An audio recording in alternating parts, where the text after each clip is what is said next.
Roman Empire stretched across vast lands, across Europe, Africa and Asia, but one still eluded them. Although Britain didn't know it, it was about to face its largest invasion ever. The might of the Roman Empire was about to impose itself on the people of Britain.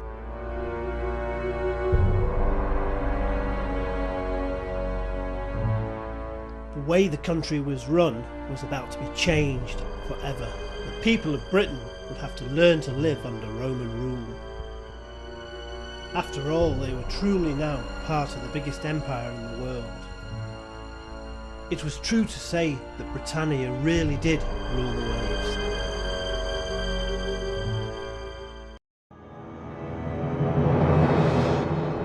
The legions had now arrived and were busy preparing for their campaign north to take the rest of the country. Preparation for battle was essential.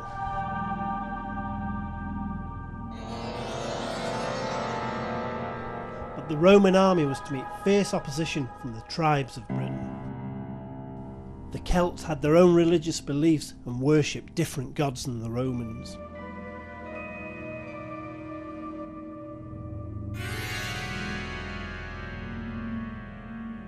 But the Romans were to bring their own religion, that of Christianity, and they would impose it on the people of this country. Temples and shrines were soon to be found in many towns and villages across Roman Britain. Warburton must surely have had its own religious centre to service the soldiers who were based there.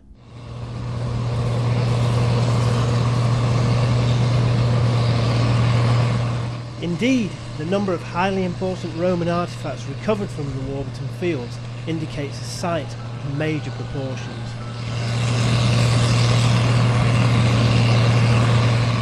Now, there was no doubt whatsoever that the Romans had lived at Warburton.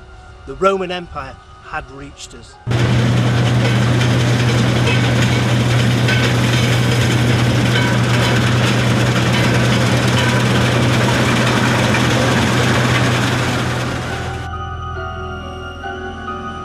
So the Roman military had arrived here in Warburton. Times were about to change. The dark days had arrived. The people of Warburton abandoned their homes and fled as the Roman legions approached them from the south. To stay and fight was not an option. To secure the high ground in Warburton was to prove vital for the Romans as they defended the River Mersey and the surrounding area.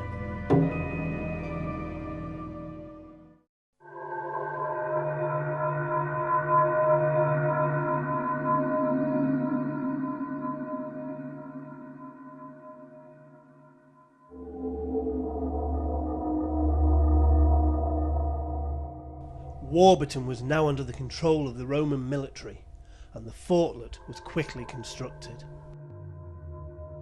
Consisting of 100 soldiers, a centurion and a commander, the area was patrolled on a regular basis.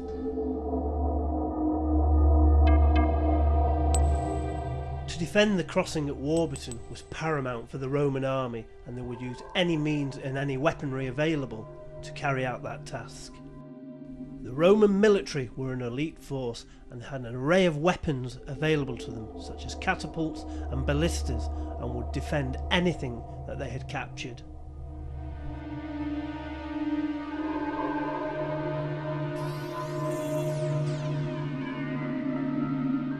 A superior force had now taken control of Warburton, and once where an Iron Age village had stood, now stood the Roman fortlet.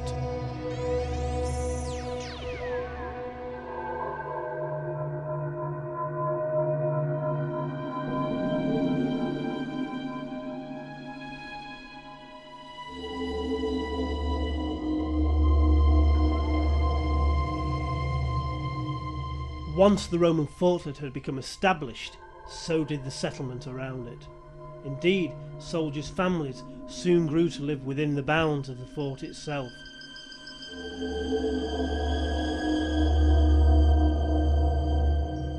It wasn't long before a great community grew up around the fort.